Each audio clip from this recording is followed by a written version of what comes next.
Hey guys! First of all, I just want to apologise for the lighting in this video because I'm in a dark room. I decided to record this after the sun had already set, and which is basically the sun rises, the sun sets. Welcome to the Northern Hemisphere! Today's video is about my experience donating blood. Okay, it's a bit of a disclaimer. If you're like got any kind of fear of needles or talking about needles, or if it's going to trigger something in your brain that's not a good thing, then you should probably leave right now, because I'm going to be talking about needles and sticking needles into people and things like that. So I donated blood at the end of November 2013. That was the first time donating blood. It was a pretty bad experience. The whole process was okay. I was very nervous. I have a bit of a phobia of needles. I am much better than I used to be through various kind of coping methods, and just kind of having things done and having to have them done and having to kind of get over it, basically. And I was doing my breathing techniques, and I was, you know, my boyfriend was with me and he was talking me through it, and by the end of it the head nurse came over and she was a bit of a bitch, and she basically told me, stop what you're doing, leave basically, and don't come back, and I shouldn't give blood anymore, and giving blood is not therapy. That really obviously put me off. I felt really proud of myself that I'd done it, and then she kind of took all that away by saying that and making me feel like I was really, you know, not wanted around, my blood wasn't wanted. So after kind of getting over that and realising she was just a cow, I decided to try again. My boyfriend has given blood, I think, for 14 times, I'm not sure, more than 10, quite a lot of times, and my dad gave blood like, I don't know, 50, 60, 70 times, something, a lot, and he can't give blood anymore, so I thought I'd go with my boyfriend. So we went 2 days ago, and I went and gave blood successfully. So I just thought I'd talk through a little bit about what happens if you've never done it before, or you're curious about what happens. It was held in a church, and so I went into the church and I'd already filled out a sheet with all the questions on it of things you can and can't do, reasons why you can and can't give blood. The only ones I ticked were yes, were have you travelled abroad in the last 12 months, which I ticked yes. I've been to France and I've been to Sweden, and they said both those countries are fine. I ticked yes for have you had a tattoo or a piercing in the last 12 months, and I said yes, I've had a tattoo and a piercing, but the limit is not 12 months anymore, it is only 4 months. And I had my tattoo, the last thing I had was my tattoo, and it was in June, so that was absolutely fine. The third one I ticked was, are you on any prescription medication? So I said yes, I take a nasal spray for my allergies, for my sinuses, and they looked through their book of medicines and they said that's fine as well. So that was good. And then went into like a little kind of booth on the side. One of the nurses pricked my finger. You can't see anything, but she basically did like the side of my middle finger here. So not right on the pad, because that would be quite annoying, just up here. It was just a little bit tender for a while. She got like a little machine and just went boop on it like that. It wasn't like a whole big needle or anything. It was literally like a little, almost like a little stamp that she kind of just went on it, and kind of squeezed it and made like a drop of blood come out. She got like a little pipette thing, squeezed a little bit of blood out, put it into the pipette, put it into like this green fluid, and she said basically the blood needs to sink to the bottom of that fluid to show that you've got enough iron, and it did. So that was good, and she put a little plaster on my finger and that was that, so that didn't hurt at all. So that was good. So then she was like, okay, you ready to go and do the real thing? So went over to the side, went and got my boyfriend, because I was like, I need him with me, he's like my support. Drank like a pint of water. So then about 5 minutes later, one of the nurses called me over. I went and sat in the chair. There was about 10 people probably having it done at the same time. So of course there's all nurses like milling around doing things for different people. So I sat on this chair, and the chair is kind of curved like that. It's like a moon shape. And so you sit and they can kind of tip you back like that. So it's not just a flat bed, it's kind of curved. So you kind of go woo and fling right back in it. I said to the nurse that I was quite nervous. She was absolutely fine with letting my boyfriend sit next to me. They put the big kind of pad around your arm, which is like the same kind of thing as you have when you have your blood pressure taken.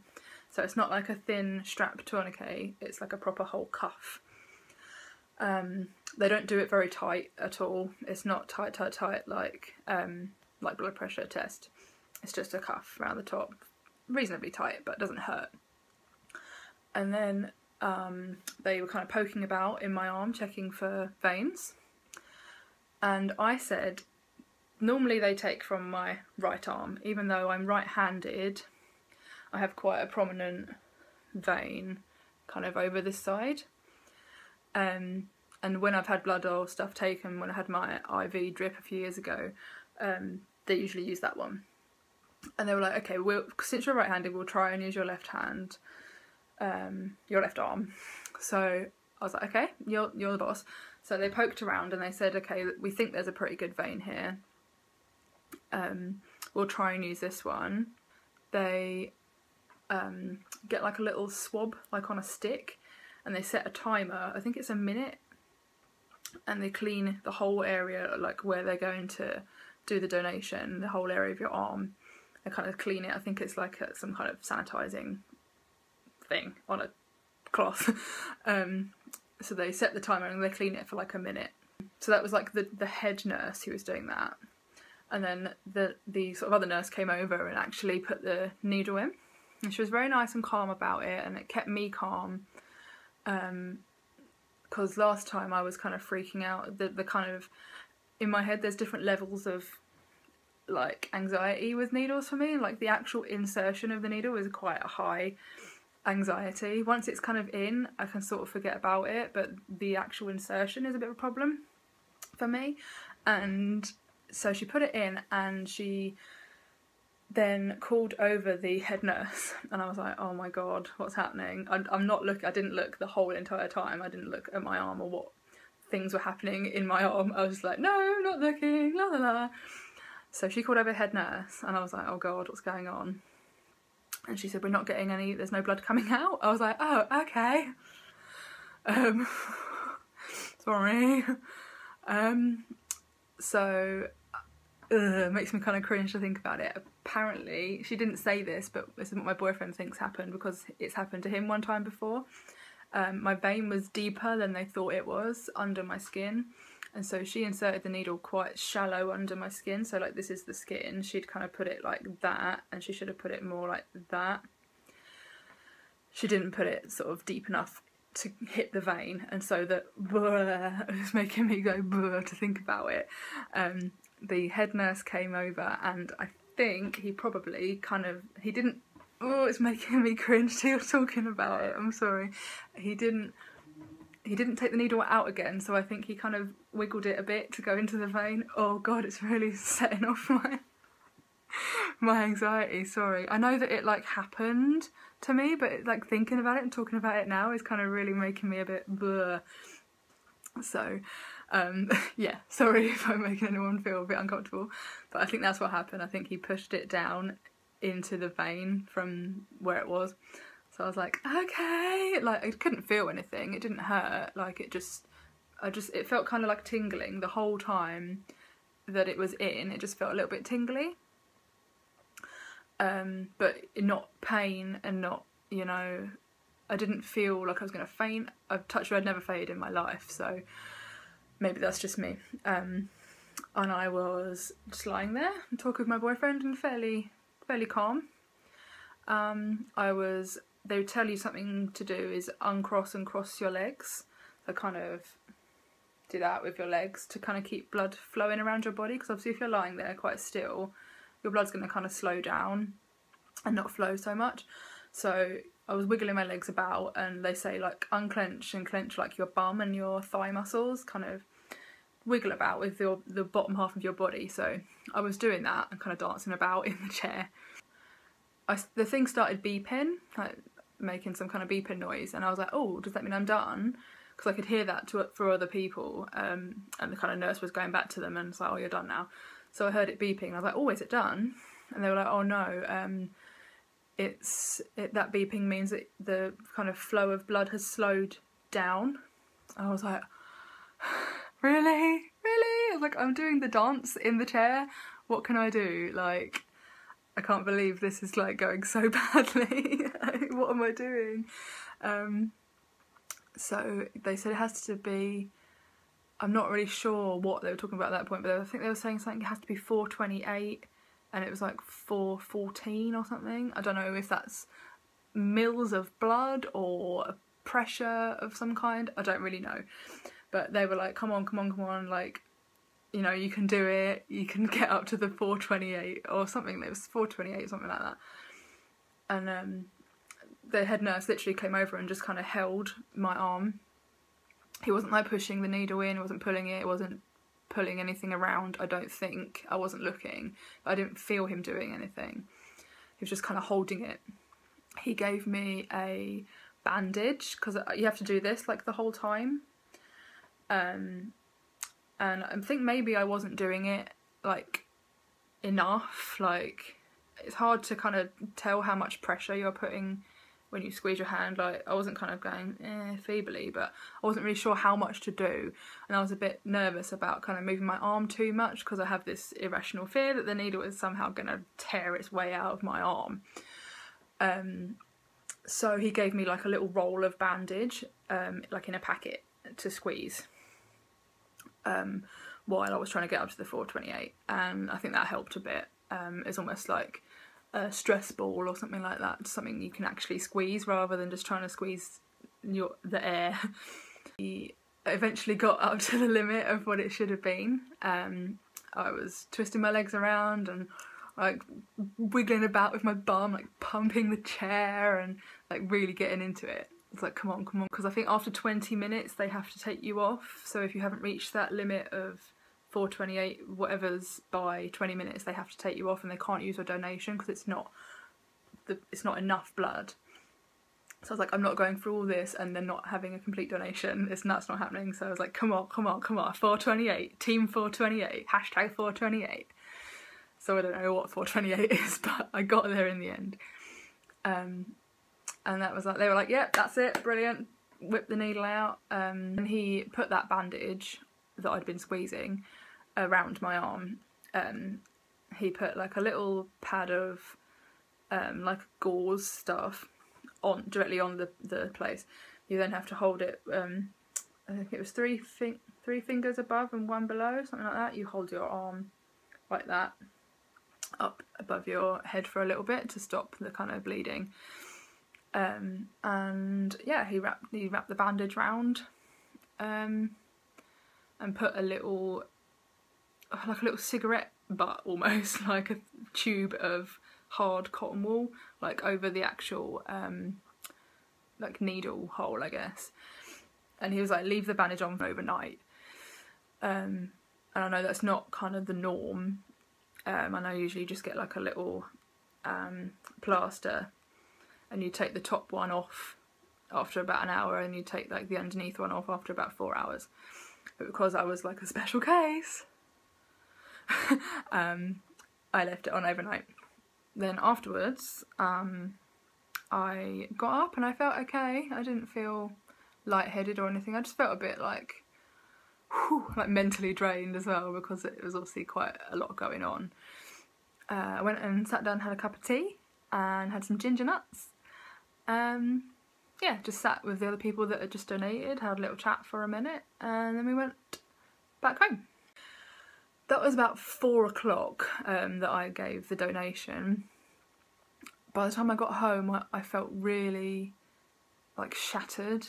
I hadn't slept very well the night before anyway, but I felt really shattered. My arm felt really, really sore and heavy and aching. They said you can take paracetamol but not ibuprofen or aspirin. So they gave me this little leaflet, which I think everyone gets. Important safety information after you've given blood. So it's just very basics, like don't do heavy lifting, don't drink alcohol. So yeah, leave your plaster on for at least 6 hours, things like that. Just a standard thing that everyone gets one of those when they're done. They said that because of all the fiddling about that I would have a bruise, which I'm going to show you in a minute. So they gave me this leaflet on bruising, which is kind of, they signed it as well, I suppose, in case of any complications if I had to show a doctor or something. And then it just tells you kind of like why you've bruised, how to treat, like how to treat a bruise, which is basically the RICE method, so rest, ice, compression, elevation. Obviously I did rest it. I didn't really put any ice on it. I felt really kind of a bit cold and I think I was in a bit like shock afterwards, so I didn't put any ice on it because I thought it's just going to make me colder and feel more crappy, so I didn't do that. I also didn't do compression because it freaks me out a little bit, kind of touching the area that they've done the needle into, so I didn't do that either. But yeah, I did rest and elevation, so I did rather than RICE. So I should do contrast bathing on the back, which I haven't tried yet. I might do some of that tonight. It's basically 10 minutes put a cold cloth on, then 10 minutes put a warm cloth on. Repeat this several times, ending with a cold cloth. And it just says if there's any worsening of the symptoms, you should go to hospital. But I haven't had any worsening of the symptoms. Like the bruise has come out a lot more, but it feels a lot better. So I know that the bruise coming out is the fact that it's healing. The best thing I got was this sticker, which I'm going to put on my laptop probably. It says it's my first blood donation. So I was very happy about that. There was just a little pile of stickers on the table when you can go and get your cup of tea. So I think probably every time I'll do it, I'll take a sticker, like a little reward. But yeah, my arm felt very, very sore and very tired, and I couldn't really bend it that much. I think also because of the bandage was kind of stopping me moving my arm so much. And I was struggling to kind of eat dinner because I couldn't really use a knife and fork. But yeah, I mean, this is not the norm. This is quite an exceptional case. I think next time, they said don't use that arm again, next time we use the right arm. I was like, I told you that in the first place. But, you know, I mean, I did it and I feel really proud of myself, and the nurses all said I should be proud of myself and they were proud of me for doing it. I didn't feel anywhere near as anxious as I thought I would. I think because they all made me feel really at ease, and they were very kind and very patient, and even though people might say they cocked it up because it's all bruised, that's partly because of my anatomy as well. My vein wasn't playing ball that day, so I'm really fine with that. So I'm going to show you the bruise. It's not that gruesome, but if you're a bit funny about bruises, you might want to look away. So, like I say, the lighting in here is really, really bad. But here's the bruise right there. That is where the actual needle went in. Obviously you can see it is a bit swollen, kind of puffs out here. But yeah, so that's what I'm left with at the moment. It kind of goes around here, around here. But, you know, so it still hurts. It hurts to kind of fully extend it either way, to fully bend it up or to fully stretch it out. it's still quite sore and heavy, and I still can't really do too much with it. But it's much better. I mean, that's 2 days ago. I did it on Thursday afternoon, and it's now Saturday afternoon. So, yeah. So the bruise is looking progressively worse, but it's feeling progressively better. So that's a good thing. Just a few tips that I think I should pass on before you do your blood donation. Drink a lot of water. I didn't drink enough water before I went. I drank 2 glasses of water this kind of size. So I don't know, that's like half a pint or something. And I drank a pint when I got there. And I drank those really quick before I left because I'd forgotten to drink much water before I went. And I was busting for a pee while they were doing my donation. So drink a lot of water before you go. Don't leave it all until the last moment. Eat a good meal. Nothing too heavy. Don't go and have like a huge curry or something because you might feel a bit sick. But do eat like a good breakfast and a good lunch. Like, depends on the time of day you go, but don't go on an empty stomach and don't go feeling really full and bloated. Make sure you try and get a good night's sleep the night before. Again, I didn't do that because I was stressing because my internet was down. But yeah, definitely try and feel rested so you can kind of feel at your best. Check what medication you can take in the week before your donation. They will ask you if you've taken any painkillers or anything like that, and sometimes if you've taken painkillers, for example, on the day of your donation, they may not let you donate. There's lots and lots of information on the website, and you can even call them up. The phone number's there, 0300 123 2323. They're very nice on the phone. They're very helpful. They're there 24 hours a day. So if you've got any questions about anything, there's obviously lots of medical reasons why you can't give. If you're worried about maybe you've got some kind of illness or some kind of ongoing medical problem and you're not sure if you can donate or not, just give them a call because they know, and they've got doctors on the phones, you know, that they can ask. So they're very knowledgeable and very nice on the phone. And I think their call centre is in Northern Ireland because every time I've called, I've got a Northern Irish person and I really like the Northern Irish accent. Definitely give them a call or go on the website if you're worried about anything. I hope this has helped someone. If you've got any questions, just ask me down below. If anything I've forgotten to say or anything you'd like to know in a bit more detail, you should definitely give it a go. It's for obviously a brilliant cause. Also, another quick little fun fact for you. I found out that my blood group is O positive. So I quite like that. It's like, oh, positive? I feel like I'm a much more positive person now because it's in my veins. Thank you very much for watching, guys, and I will see you very soon. Bye bye.